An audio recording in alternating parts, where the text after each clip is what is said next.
Hello everyone, a mid-season change of tone, change of tune, change of scene.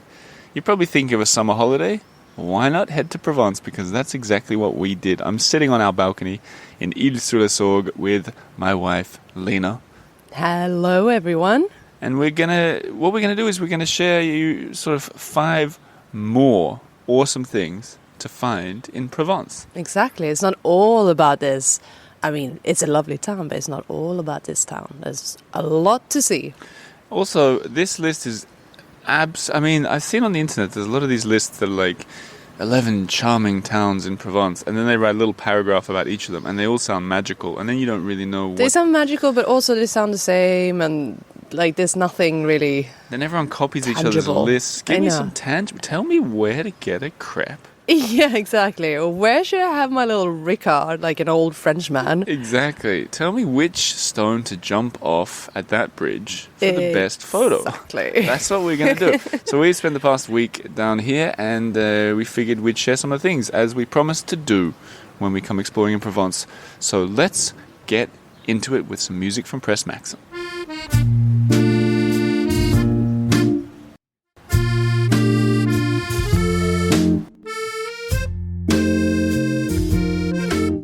So let's get straight into it. The first one on the list is something that's honestly been on my France bucket list since the day we moved here. Yeah, it's true. You have been going on and on about it. I'm so surprised we haven't done it. I'm so surprised we didn't do it on our honeymoon. We're talking about the Pont du Gard, Yeah. which I'm sure you've heard of it or seen pictures of it. It's a 3-tiered Roman bridge. Maybe it sounds boring. 2,000 years old. From the year 50. That's crazy. I've always been fascinated by it. When we did our honeymoon adventure on the scooter, I remember seeing that it would take 2 hours to get there. And it was the wrong direction. It just 2 hours there, 2 hours back. Exactly. We just never managed to prioritize it. That sounds crazy when you say it like that. It's just 2 hours away for your bucket list item, but that honeymoon was a different thing. But this time we got a car down here, which makes a big difference. And I persuaded the family that we get to do my thing, and that was see an old bridge. Well, we were all very happy that we did. So, first things, don't sleep on that bridge, even if you're not a Roman enthusiast. No, but it's very impressive. What I've written down is swim under the Pont du Gard. Yeah. So what I did when we got there, you got to paint a picture. You drive out there, you pay for parking. That's how they get you. Not much, to be fair, but yeah. And then you walk through. You know, it's near Uzès, a town that we didn't make it to this time. That's where the water supply started to run across the bridge. That's the bridge right. is an aqueduct, Yeah. which we get into briefly. A 3-tiered aqueduct. So when you drive out there, you walk, you approach it, and given that this is from the year 50, and when we say 3 tiers, it's like arches. It's like a bridge on a bridge on a bridge. So we'll share pictures of this too. I'll do a Substack post, of course. But there's like arched and running over this beautiful body of water. I think it's the something like Gardo River. Yeah. Gardo. Is it? I think so. Pont du Gard. Gardo? Yeah. Okay. Because I remember driving past it. Yeah. Or driving over it. There's over the river? Yeah. On the bridge? A bridge. Less impressive. I didn't know that you could walk across the bridge. I thought they'd closed it all off. Yeah. I was surprised how intact the aqueduct was. And then, of course, so you got this huge bridge. Under it, when we were there on a nice summer's day, there were hundreds of kayaks. Yeah. Not all at once. It was like sort of drifting through one by one. Yeah, it was not like shocking, but I it just was, couldn't believe how many kayaks activity. there were. Yeah. How do they do this? Where This was one of my do they biggest come questions. from? It wasn't how did the Romans I build this. don't care about where the source of the water comes from. The source of the canoes. Yeah, that's true.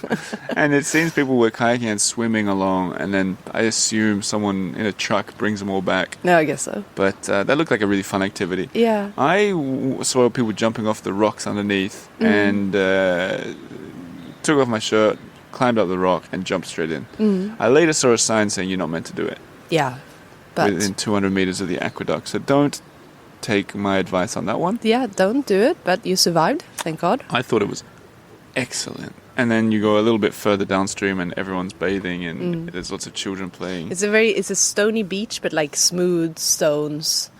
No, it was really nice. Yeah, so- It was great for kids and great. I said I'd do some practical tips as well. Okay. When you go up to the bridge and walk across it, on one side you can walk up to the very top. There's nothing to see.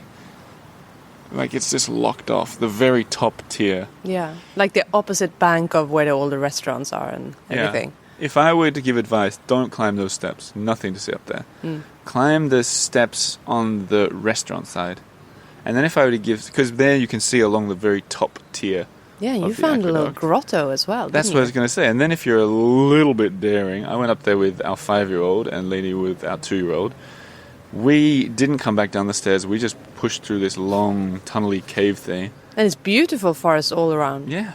And It's then there's really little nice. Roman ruins here. And then I was sort of going by Google Satellite to make sure we ended up near the car park because we just walked through this forest. Yeah.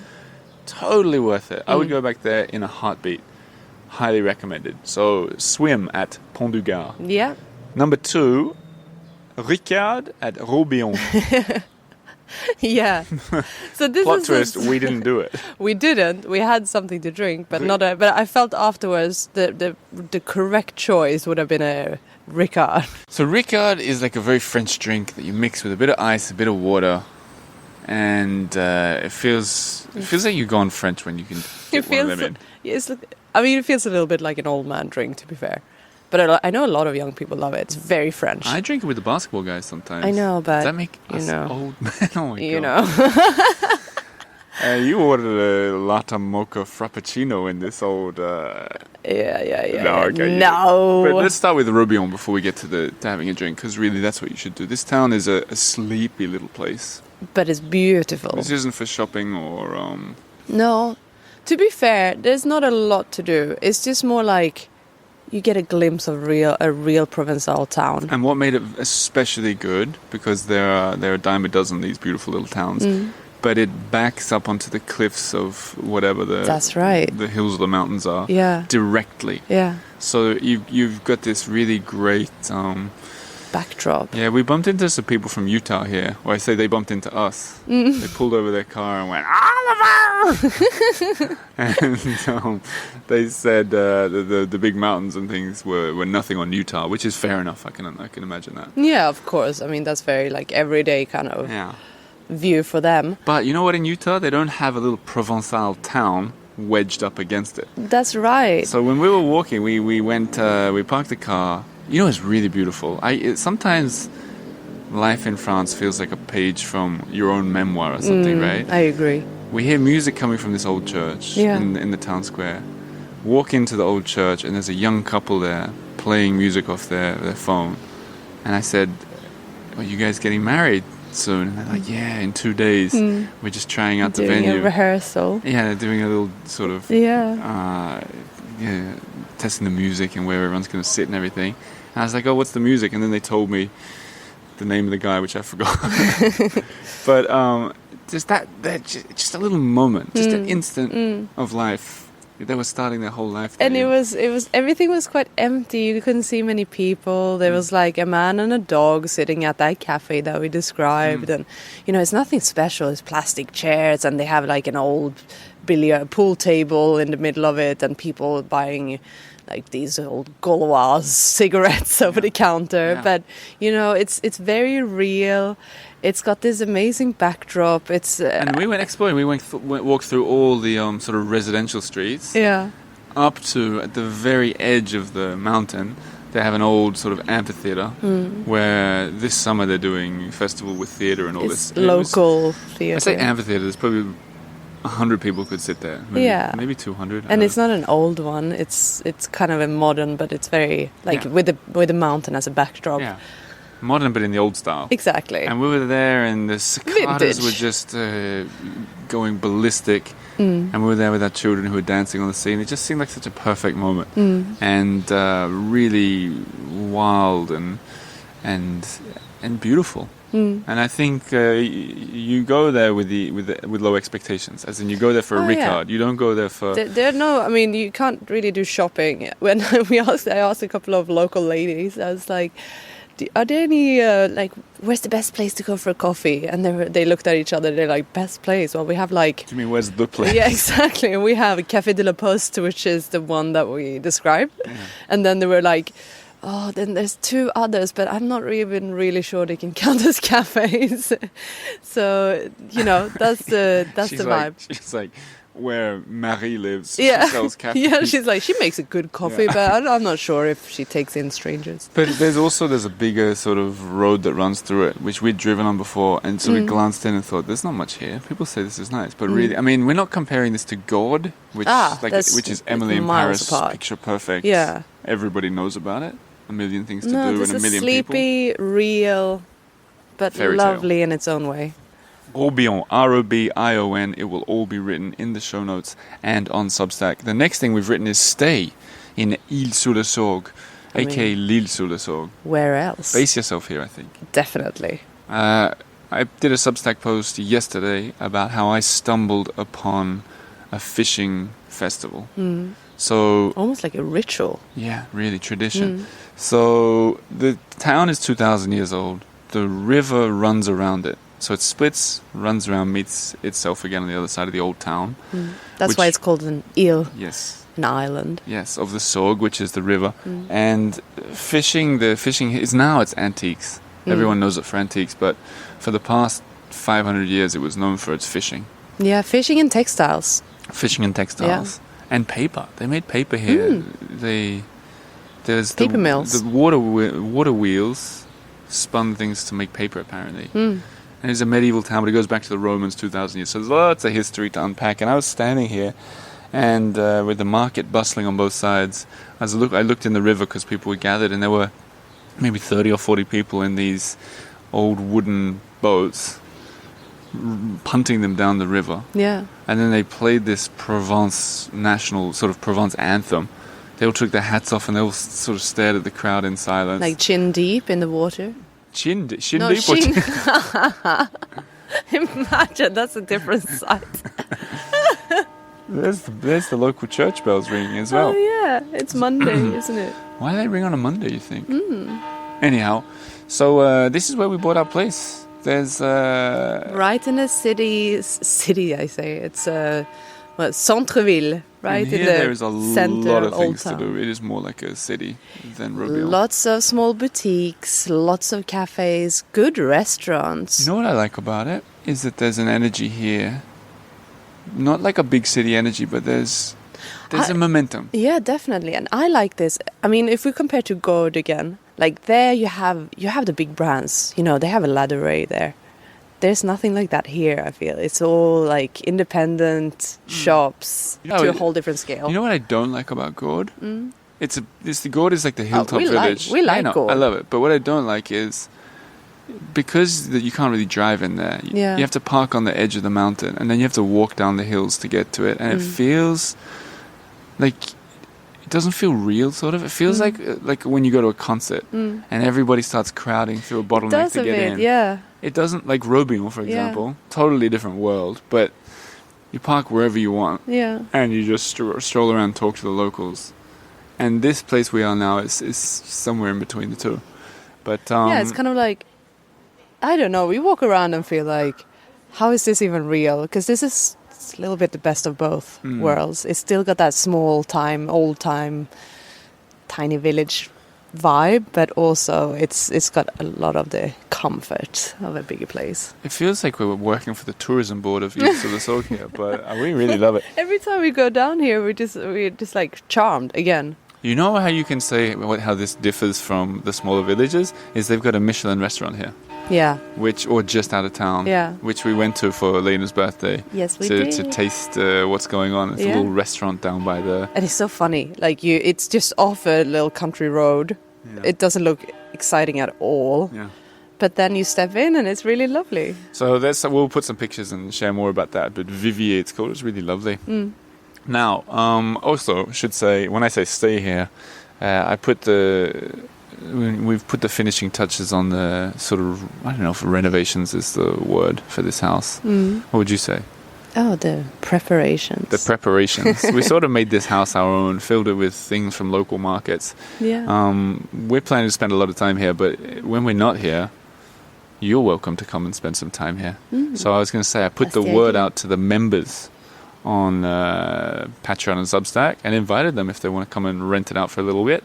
And they were very interested in 2027. But this summer, not so much. So I guess we're quite last minute.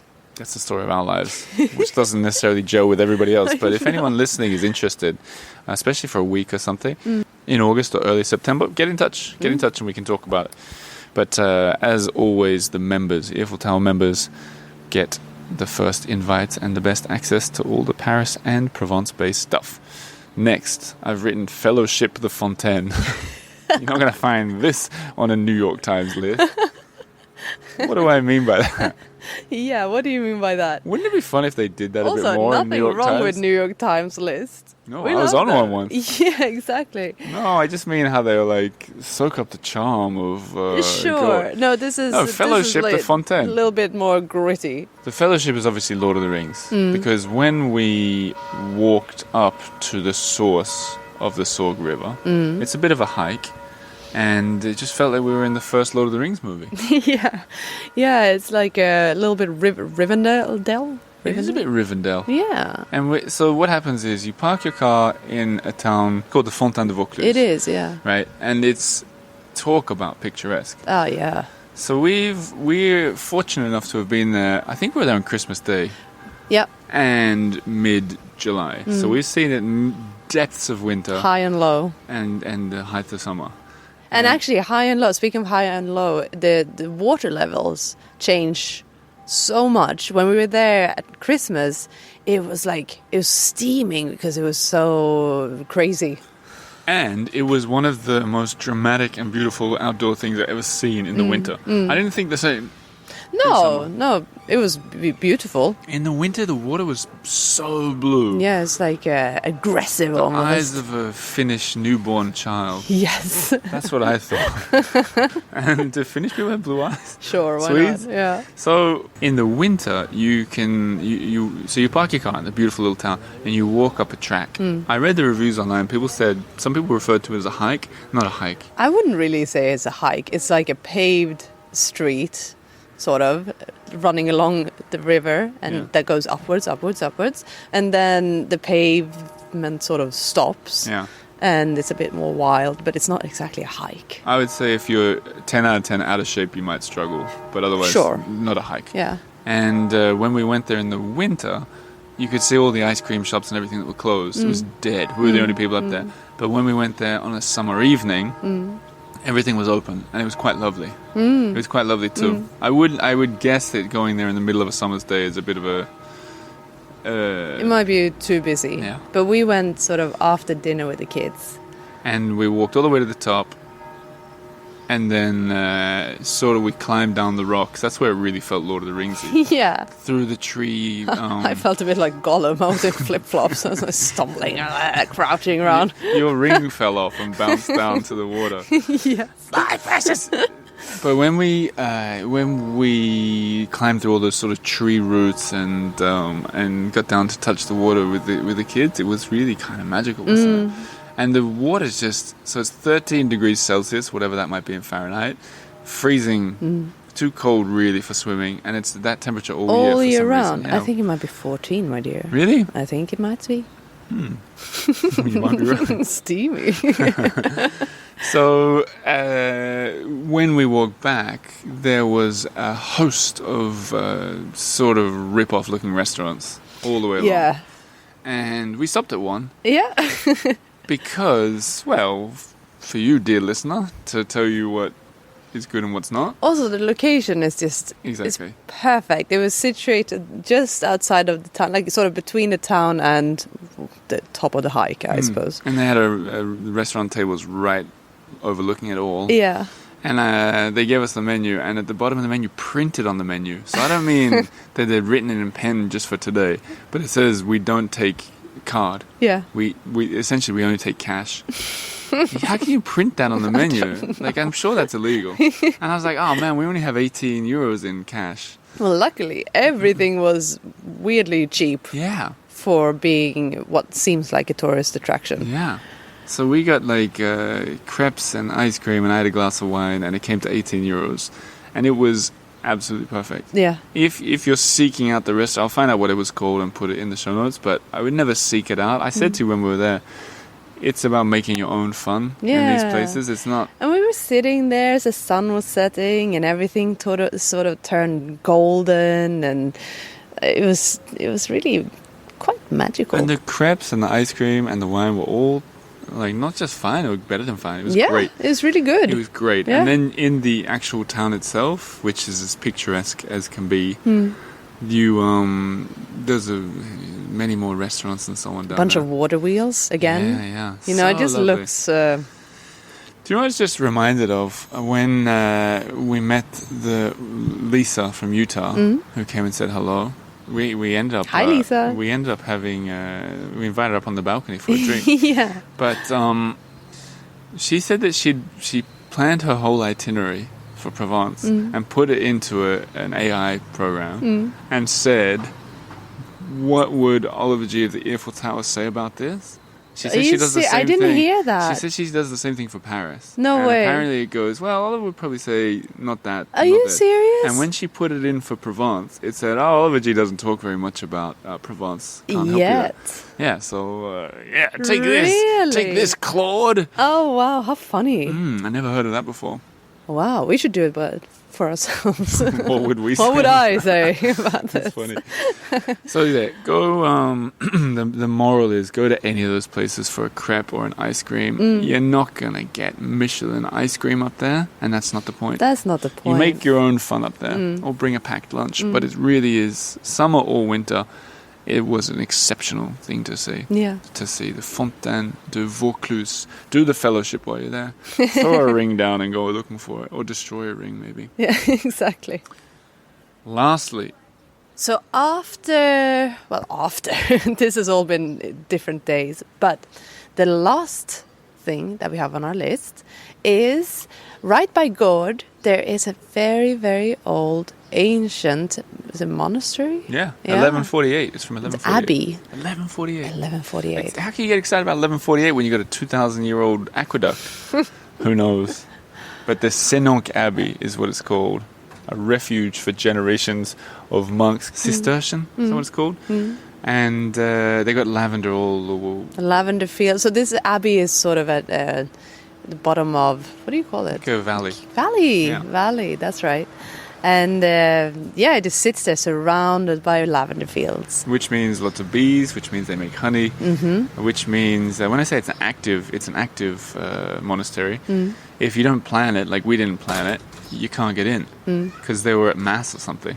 So you can visit a huge air-conditioned gift shop. You can stroll Which is through really the, nice. Yeah, really nice. Yeah. You can stroll through the lavender out the front, but Yeah. you can't get any further. Yeah. So, I mean, it was worth visiting just for that, to have a look at it.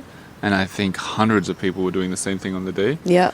But It's very hot. Bring a hat. it's probably better to do the full visit and walk around inside there too. Don't you think? We'll get back to you when we get in. No, but it was cool. I mean, No, I think it's still lavender season worth is it. June. July, it's still there, but it's there's been all these heat waves, so it's struggling. A bit dry. It's brownish. But the pictures, it still looked purple, didn't it? But, yeah, go and see some of that lavender at Sénanque and try and get inside. We'll keep this episode short. There's 5 things to go and find around Provence. Yeah. Get in touch immediately if you're interested in checking out our place in Ile-sur-le-Sorgue. Otherwise, we're back to regular programming in Paris next week. Thanks to all the members on Patreon and Substack. Hey, thanks. Someone asked me if I do tours in Provence. Ooh, that's exciting. Retreats could be an idea too. I think so. Send us your interest in these things because these are things we want to experiment with. But otherwise, tours in Paris. theeiffeltower.com/tours. That's the best way to meet me and my wonderful team who show you around Paris. As for us, we've got a couple days left in Provence. I think I'm going to go dip my toes in the 14 degree water. What about you, Lena? Yeah, I'll do the same. We'll see you there. Okay.